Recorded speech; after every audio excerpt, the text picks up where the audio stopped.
Hello and welcome back to Everard Junction. As you can see in front of you, I've been very busy putting up the baseboards you saw me make in the last video.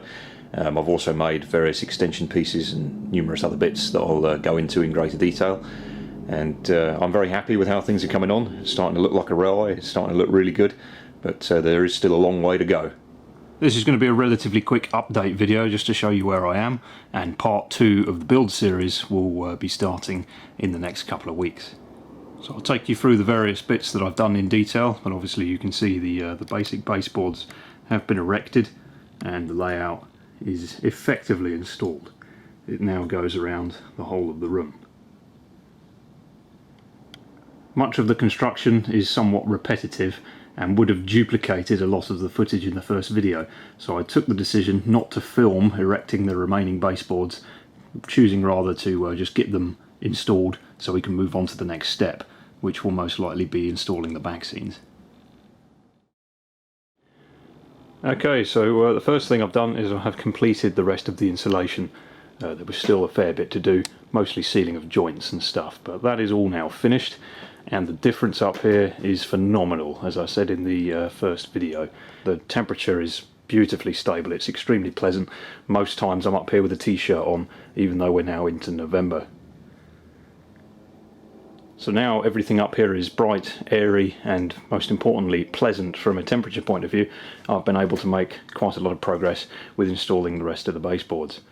You can see the frames that I built in the previous video now run all the way around, and that they are lower than the Fiddle Yard boards. So in the last video you saw me build these Fiddle Yard boards, and there was some confusion with a few viewers that thought perhaps I'd abandoned the idea of building an open frame railway. That's not the case. These are flat because it's the Fiddle Yard. They need to be completely flat because they're going to be full of track, so it made sense just to put a tabletop on them. So what I've done with the scenery boards is I've dropped them. They're approximately 6 inches lower than the Fiddle Yard, which means that only the track will be supported by a bit of timber running across here, and then everything away from the track can either drop, or it can go up, or it can have a wall, or it can have any terrain that I could possibly think of. And that is effectively the open frame technique, using these as open frames, only supporting the track on timber and everything else being supported on a carvable foam, allowing me to have hills, valleys, cuttings, rivers, tunnels, retaining walls, built up areas, anything I want really. It gives a huge scope for really getting creative with the landscape. So from the Fiddle Yards they run up the side of the house. This was the old countryside section on the old layout. They then run all the way across the wall, which is where the station used to be, and then it runs considerably further than it used to down this side of the house, and that is where the old TMD sort of area used to be. But that area is now exactly the same length as this, so this new layout is considerably larger than the old one. I'll show you how large the new layout is. This is the Fiddle Yard section we'll measure to begin with. We'll follow the tape measure down. We can see we get to just over 16 feet, or 4.9 metres. Here we are against the brick wall on the scenic part of the layout. So this is opposite the Fiddle Yard, and the total distance for that is 18 feet or 5.5 metres. And then if we measure down the sides of the layout, bearing in mind both sides will be the same length as it is a square, total distance is 15 feet or about 4.6 metres. So there's plenty of room to play with. Fiddle Yard is 16 feet or 4.9 metres, size of the layout of 15 feet or 4.6 metres, and then the back of the layout against the wall is 18 feet or 5.5 metres. That is bigger than the Fiddle Yard because you have to remember I've extended the scenic part of the baseboard further beyond where the Fiddle Yard goes. Something else I chose to do was to extend the width of the scenic part of the layout, giving me a total width of about 3 feet, which will give me more scope for scenery and creating more depth with the scenic part of the layout. So I made these additional frames which are just under 1 foot wide to make the whole lot exactly 3 feet wide, and they simply screw on to each frame, and they've come out quite nicely. I'm quite happy with those. One of the reasons why I made the frames deep, i.e. 6 inches tall, this being 6 inches in height, was so that there was plenty of surface area for me to clamp these additional boards onto, which then means I don't have to install any legs, and you get a sort of floating tabletop effect, which actually looks quite pleasant.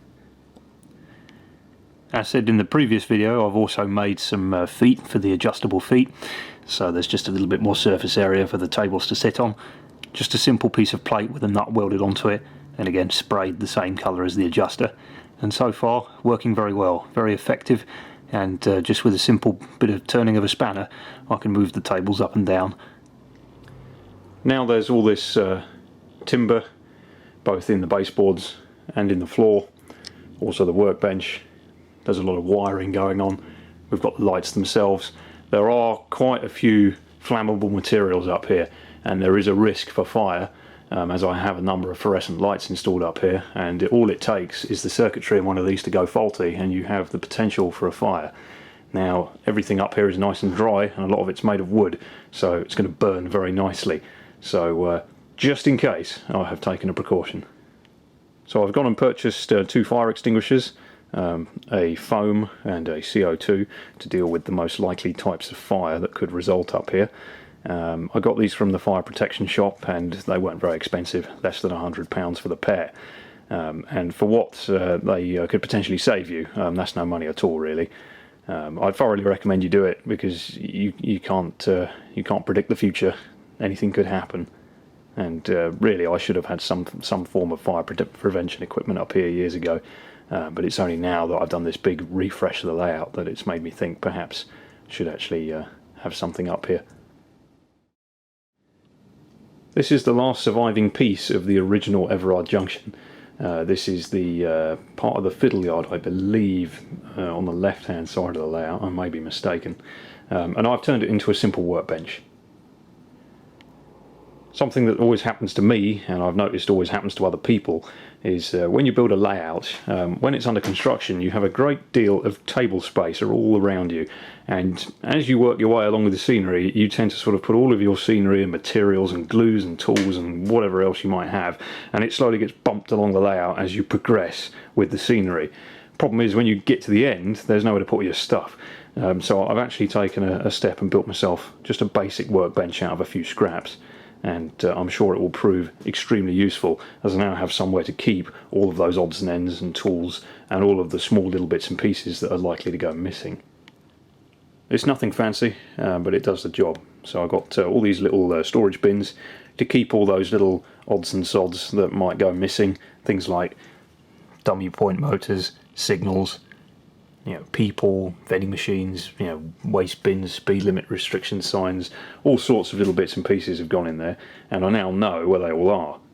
Also got a basic drawer which just houses various tools, just to keep them out of the way, and then underneath I've just got some simple stackable clear storage bins, and they've got most of the scenery supplies, but also various bits of wiring and some point work and a few bits of track. Again, just a nice little place where I know where it all is, and I don't have to rummage around trying to find something that I might have knocked off the layout or left on the floor or left over here. It can all be on the workbench. And I've also got a chair, which is the first time I've ever had somewhere to sit down up here. So a nice little bonus.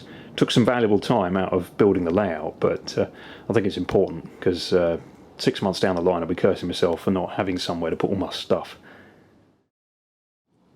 So we're now getting ready to do the back scenes, and I'm also starting to think about laying the Fiddle Yard.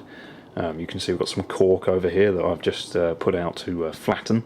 That'll sit there for the next few days or weeks, and when I come to use it, it should be nice and flat.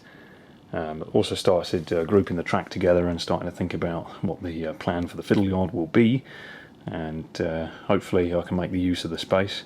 But there is a space limitation here. This is only 2 foot wide, because there needs to be somewhere for the ladder to fold up and out of the way. So a limitation in width, but to be fair, it's not too bad, because that is how wide the old layout was. So anything greater than that, which I've done on the scenery side, is just a bonus, really. So we should get plenty of storage on there. Anything else I can keep somewhere else. I'll find some way of doing it. I managed to get over the water tank without too much trouble, The only slight alteration I had to do was just in the top there where a piece of the plumbing goes in. But the water tank now sits underneath, exactly where it was, uninterrupted. And let's say the water tank broke and it needed to be repaired or it needed to be replaced. It's fairly simple. Undo some screws here that hold this side of the baseboard.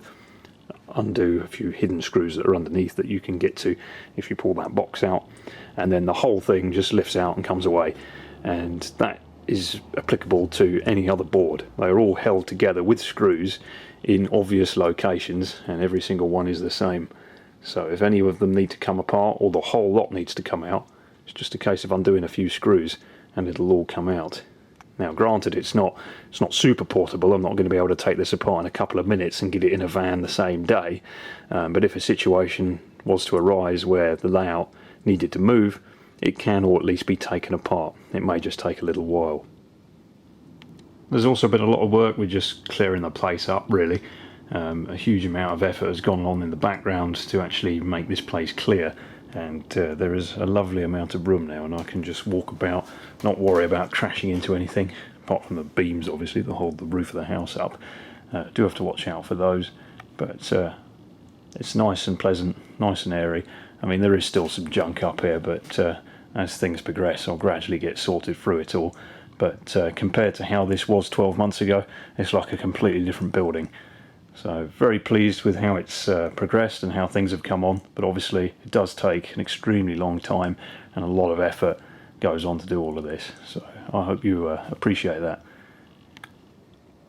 So there you go, that concludes this relatively short update. Next video you're most likely to see will be about the back scenes. I'll show you how I build them, how I apply the back scene material, and I'll also show you how I put them up, because there's going to be some challenges to overcome with obviously the slope of the roof. I could bring everything forward and just have them drop straight in, but you're going to lose valuable scenery space, so I decided to have the layout as far back as possible and make as much use of the available space as I can. So I've got a few ideas for fixing the back scenes, and you'll see those in an upcoming video. Thanks for watching the video. If you liked what you saw, you can see more Everard Junction videos by clicking on the left. You can click on the right and check out Dean Park Station, another excellent model railway set in Scotland in the 1980s.